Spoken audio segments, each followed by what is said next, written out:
Hello guys, and welcome to another one of my videos. Today we're going to talk all about the books that I read in February, and I'm actually pretty proud of how many I actually got in. There's only 28 days in February, and honestly, I got through 9 books. Okay, for me that is really good considering how my life is so busy. I'm a homeschool mom. I'm balancing 2 YouTube channels now.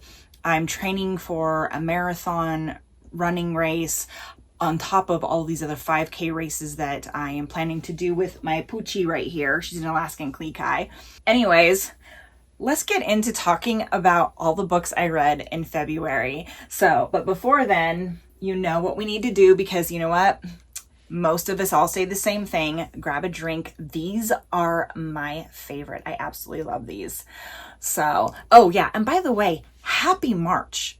Like, I can't believe I didn't start my video off saying happy March, because it is by far my all-time favorite month of the year. My favorite color is green. But anyways, sparkling ice. This is the black raspberry, my absolute favorite. So we're gonna open this bad boy up and grab a straw.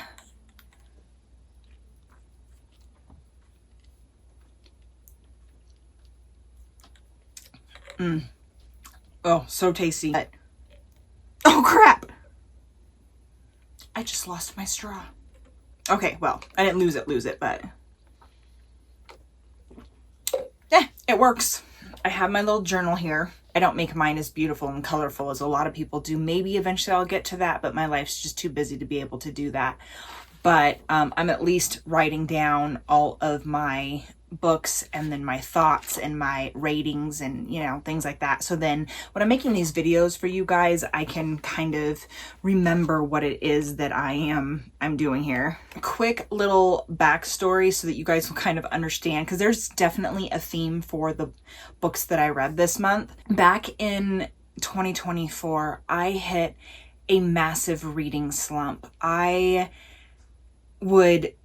start a book. I mean, we're talking January, right? Like, I would start a book and I would get maybe 100, sometimes 200 pages into the book, and then I would just stop reading it.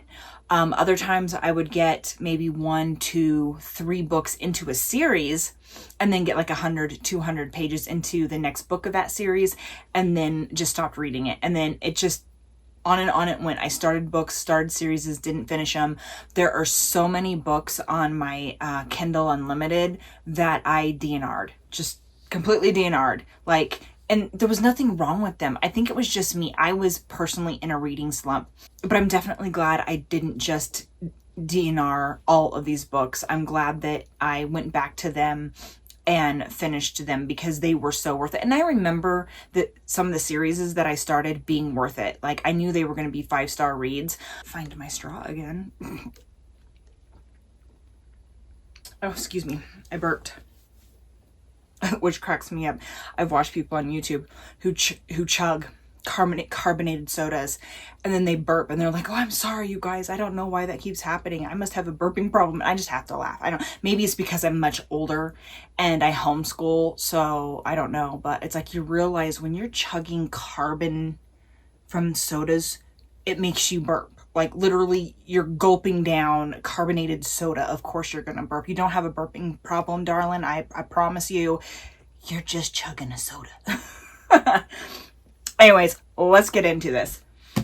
So the first book I read in February was A Court of Wings and Ruin by Sarah J. Maas. This is part of the ACOTAR series. So of course, probably 90% of you watching right now have probably already read this book and these series.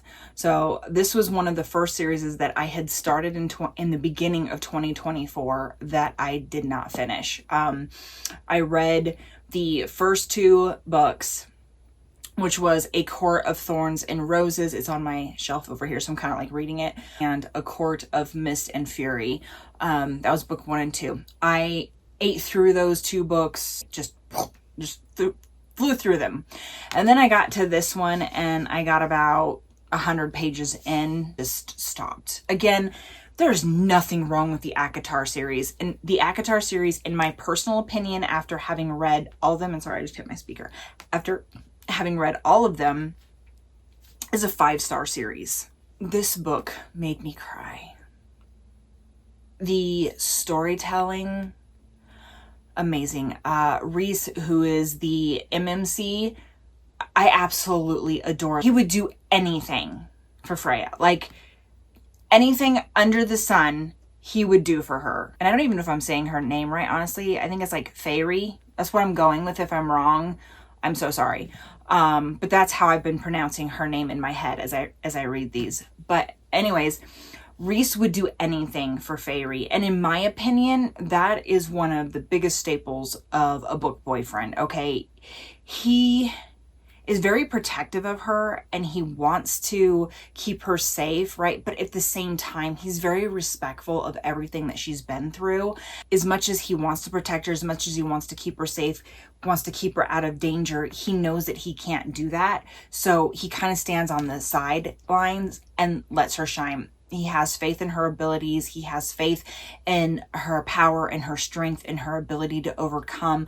And he kind of is just there, right? Like, he's just like her best friend. You know, you've got this, girlfriend. I got your back. If you need me, I'm there for you, right? Like, he would move heaven and earth for her, and he would burn the world down if anything were to happen to her.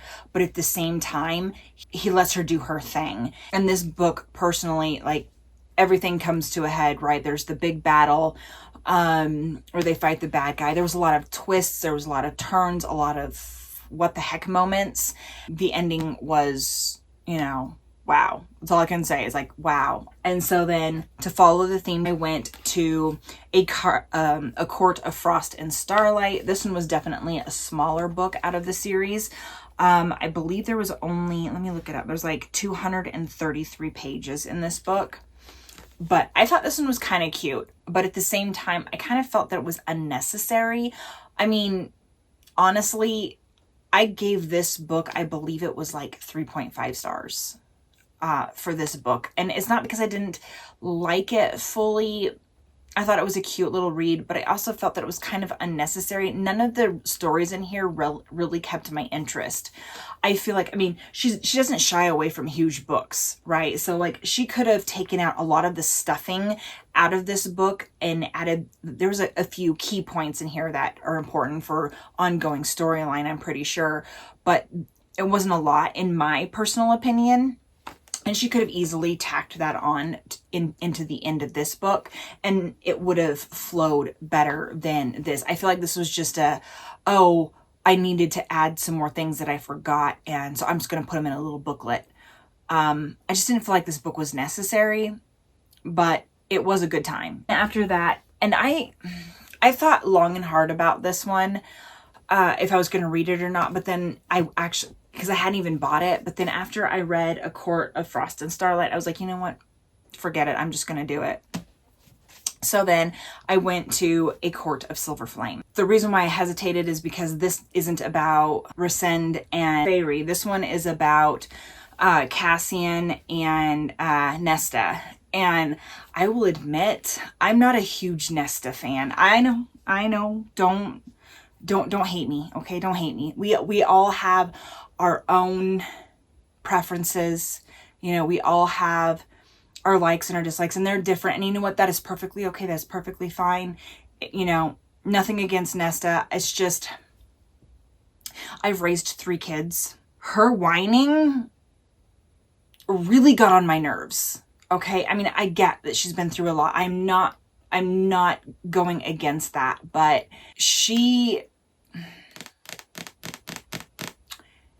there's just something about her attitude that constantly bugged me, and there was several times I wanted to slap her. I'm sorry, I know. But that's just how I feel, and that's why I only gave this book a 4-star. It wasn't bad, it was really good, and you know, the storyline was great, getting to see all my characters was great, getting to see some of Rhysand's and Fairy's story through this. That was nice. And I loved Cassian. Cassian is one of my homeboys. Okay. I really like Cassian. It's just Nesta bugged me. And that's why I couldn't give this book more than a 4-star. She was just whiny and annoying, and some of the things that she did were unnecessary and uncalled for. I realized that she was having a hard time. I realized that she was into self-sabotage mode, but it just got frustrating. It's like, she knew she was making bad choices. She knew she shouldn't be saying what she was saying. She knew all the stuff, and then yet she did it anyways, right?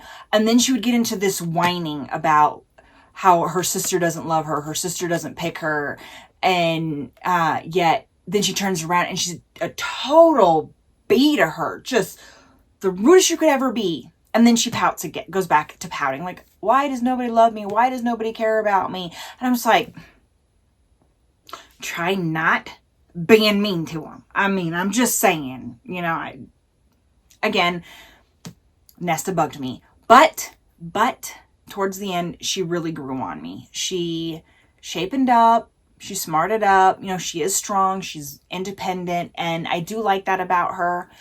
And by the end of the book, she did grow on me.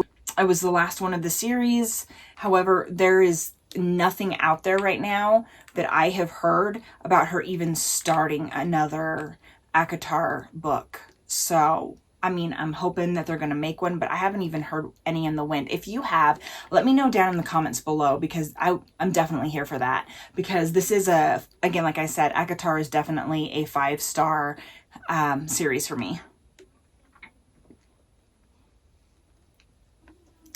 So next, I wanted a little bit of light and fluffy story. After going, because I went from like the Throne of Glass, which again, the last book in there just made me bawl. I cried so hard in that one. And then I got back into the ACOTAR series, and that made me bawl. And so it's like, you know what? I need a break. I need a break from the intensities. I need a break from all of that, you know. And sometimes it can be hard going from such an elaborate world as like Sarah J. Maas, who just builds these stories and these characters that really draw you in. It's hard to get into another book. So I decided to go with a rom-com. And so I decided to read Protecting What's Mine by Lucy Score. I have read the other 2 books in her series. Let me get to them. I don't know them by heart. I'm sorry. I'll have to go in here. Pretending You're Mine and Finally Mine. So I've already read those 2, but this one by far was my favorite. And it's about a firefighter and she's like a medic, but she worked for the military for a while in helicopters. She was like a, what do they call them? She's a trauma surgeon. But she would ride in these helicopters for the military, and they would go and they would pick up wounded, and she would kind of, you know, care for them until they got to a hospital. But she's just like really burnt out and needs a break, and she's been through a lot. So she goes and she joins a little family practice in a small town where everybody knows everybody's business. And because she is a trauma surgeon, and because she's used to just, you know, helping somebody and then having them move on and not knowing anything about them, she struggled for a little bit, but it was hilarious, right? Because like she shadowed one of the doctors, and they go into this waiting room, and the doctors just this family doctor is just talking to people, and she's just being, you know, I don't want to give too much away, but she's just being very open and just talking about kids and family and everything. And the main character girl in here, her name's Mackenzie, right? She was stumped. She's like, I have to talk to people. I don't know how to talk to people, right? Like she can cure them, she can help them, but when it comes to actually having to talk to people, she was completely stumped. And came Fire Chief Lincoln Reed. The banter, the hilariousness. He's got all these like nieces and nephews that he watches all the time, and oh my gosh, the conversations that they have. Again, I don't want to give it away, but this book had me laughing. Like I'd be sitting there and then suddenly I'm busting a gut and my boys are like, what's going on? You know, they're like doing their homework or something like that. They're like, what's going on? And the little thing back here, it says, if you can't stand the heat, don't fall for a firefighter. And this was hot. This book was hot, hot, hot. I absolutely loved it. So then after that, I was ready to go back into my series that I needed to finish. These bad boys right here. This is the From Blood and Ash series, okay? And I had already read the first book towards the beginning of 2024. I knew I was going to like the series, that I was going to like them. Started this one, and I was actually over halfway through with it before I stopped. Now this, I kind of remember why I had stopped this one, and I'd heard some spoilers on YouTube about it. And so I knew what was going to happen in the next book, and it kind of put a stopper on me wanting to read. Like, it wasn't much of a spoiler, and when I knew that it was spoilers, like, I stopped. I didn't finish listening to what the person was saying because I didn't want any more spoilers, but it was enough of a spoiler to have me going, I don't know. But this book right here, 5 stars all the way. Oh man, it was incredible. You know, bow before your queen or bleed before her, right? She's been the victim and the survivor, the enemy and the warrior, a lover and heartmate, and now she will become queen. I love it, and I love Castile. Again, he reminds me a lot of Resend. He is like burn the world down for her sort of mentality, but he's also I don't need to protect you, but I'm going to follow you. I'm going to support you, but I know you can handle yourself. And if she wants to go somewhere, he's like, all right, lead the way. Let's do this. You know, I'm here for you, right? Like, he would do literally anything, which then led into the next book of the series, which is The War of Two Queens. Now, this is the one that I was going in not looking forward to it. I literally thought I was going to have to force myself to read this and that maybe I wouldn't even finish it. And it actually surprised me. I ended up liking it for the first half of the book, and actually a little bit more than half of the book. Now, this was a 3-star read for me, which, okay, I said it was a good book and it did surprise me, but it was still a 3-star book. Now, I don't want to give much away if you guys, for those of you who haven't read this series, let's just say something happens in this book that I was not okay with. Okay, it's not my cup of tea. It's not what I want in a romance book. I don't know how to say this without giving it away, and I really don't want to give it away. But what happened was unnecessary. Some people, I've read comments, right, on this book, and people have said, well, it needed to happen. Like, you know, at least they did it in a way that made it make sense, right? No. Okay, I've read the stories. I know the lore. I know their beliefs. I know, you know, what they see. And Castile even said to Poppy, he's like, it doesn't need, like, what we're going to do doesn't need to end this way. You know, the ritual can be completed without it going this way. The author did not have to take it where she took it. And I was so upset about it. Like, so upset about it. I honestly, if most of this book right here wouldn't have been so good, this would have been a 1-star. That's how mad I was about what the author decided to do. It was like, really, why? Still thinking about it upsets me. I decided to read this one. This is the next one in the series. Okay, this is A Soul of Ash and Blood. I decided to give this one a go because this one is a retelling. And again, I only gave this a 3-star.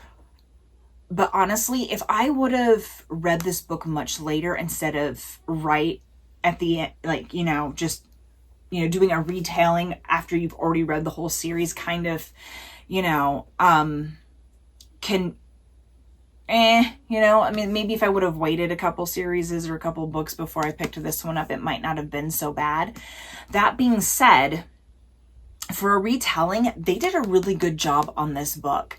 And they incorporated it into the main current situation in the series of where they're at right now. They made everything of the retelling from Castiel's point of view. I'm not sharing anything that isn't back here, but Poppy basically goes to sleep, and I'm not going to get into any more details other than that. He was told, talk to her, right? Like, you can bring her out of this, just talk to her. And so he does. He talks to her and he tells her his story of what happened in the first two books, which is kind of nice, especially in the first half of the book, because he did a lot of things before he even met Poppy. So it wasn't even like information that we'd already known, because we got to see things from his point of view, and we get to learn things about Castiel that we didn't know from all the other books. Another book is coming out in the series that's supposed to continue on Poppy's story and everything. And I am so hesitant because there's a part of me that really wants to know what's going to happen. Like, I'm really invested in the story. I'm really invested into how they're going to save the world. How are they going to defeat the bad guys, right? Like, I'm so invested in the story, but there's just this one aspect of it that I absolutely hate. And that's the part that has me hesitating. Like, if they're going to go where I'm starting to think that they're going to go, I don't want to be a part of that. I'll probably give it a chance just for the storyline. After that series, I definitely needed a break. It frustrated me so much. So I needed light and fluffy. So I just went to Walmart and I was looking through books. And this wasn't even a rec that I saw on any YouTube, you know. I mean, maybe it's been recommended before, but I just found this and I thought it was really cute. It's called Mail Order Cowboy by Victoria James. And this one was super cute. So I'm just going to read the back of it for you real quick. And it says, Hope Roberts has a strict no cowboys allowed policy. Between raising her daughter, running her business, and trying to settle into her new ranch, Hope has no room for romance, especially when it comes to cowboys. What she needs is someone to help her fix her ranch, but the only person to respond to her ad is the one man Hope still blames for her husband's death. In Wishing River, Dr. Dean Stanton is pretty much a legend. Cowboy, doctor, heir to his family's ranching empire. Everyone knows and loves him, with the exception of Hope. But Dean doesn't trust a complete stranger to keep Hope and her daughter safe, and despite their troubled past, he's still the best cowboy for her job. Bit by cautious bit, Hope's little family of two is making room for the man she once thought of as her enemy. Until one day, Dean looks like the perfect exception to her no cowboys rule. But he's been keeping a secret from her that could destroy their newfound family. And yeah, it was so good. It had a lot of humor, but also there was things about her that I could definitely relate to. Of course, I've never been a single mom, but my husband did serve in the military and went overseas for a while. And so it was just me raising my daughter, and it's difficult. And, you know, for all of those single moms out there, you guys are fierce. She's this kind of health nut, right? So she's all about eating healthy foods, and of course he's not, right?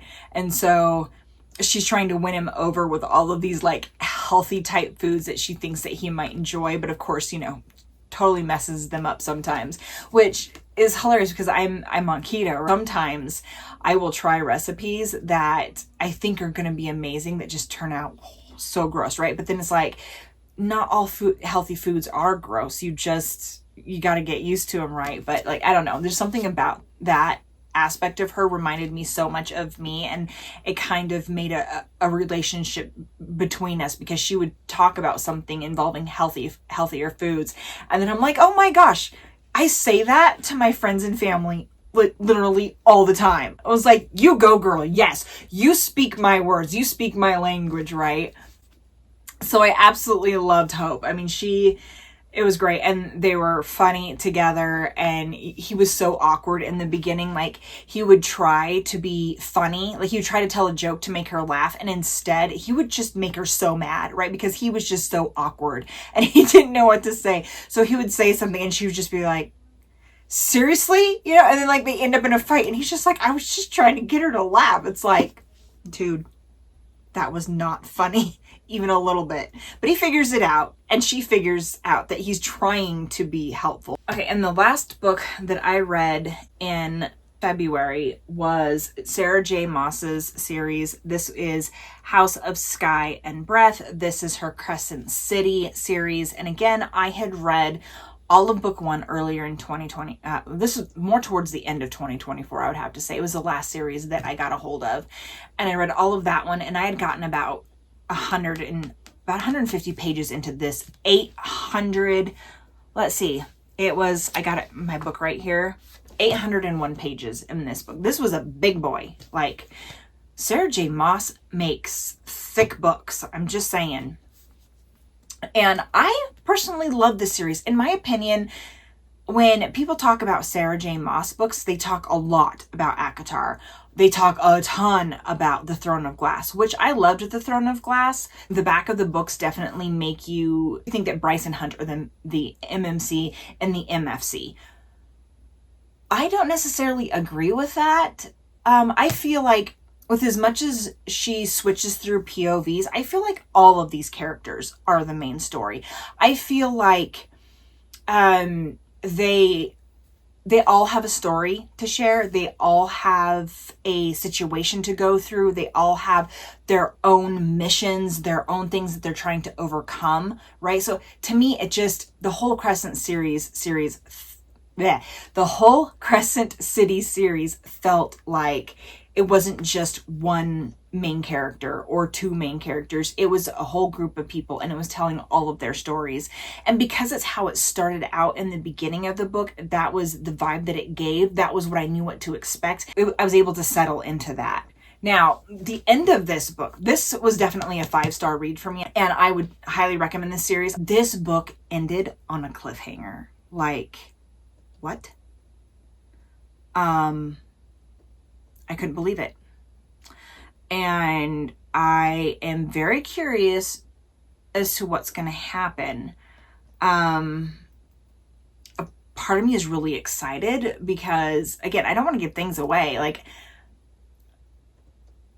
this part's hard for me to share because I do not want to give away what's gonna happen. Like, if people haven't read this series yet, haven't read this book yet, maybe you've read some of Sarah J. Maas's other works, but you haven't gotten to the Crescent City series yet, I don't want to give any of it away. But let's just say something happens at the end that I am really excited about, but also going, right? Because what she writes in the next book could either be really good or potentially really bad. And so I'm kind of on the fence. Again, 5-star read so far. Crescent City is a 5-star series for me. That's all the books that I've read for February. Again, that was 9 books for me. That was incredible. And I do have like a whole list of books that I want to read, in which order I want to read them in, and which month I'm going to want to read them in. Is that going to happen? I don't know, because my video before this was my the books I'm going to read in the month of March. And since I made that video, I have bought like 10 new books, and I want to read every single one of them, right? Like, I need to duplicate myself here. You guys will find out what I managed to read in February next month. So in the meantime, I hope everybody has a great St. Patty's Day, a great green month. I mean, again, green is my jam color. Just about everything I own is green. If you're new here, please stick around, subscribe. Let's chat about our books. Like, what did you read in February? Or do you have a particular book that you're excited to read this month? Let me know down in the comments below. And I hope everybody has a fantastic rest of their week. Bye, bookies.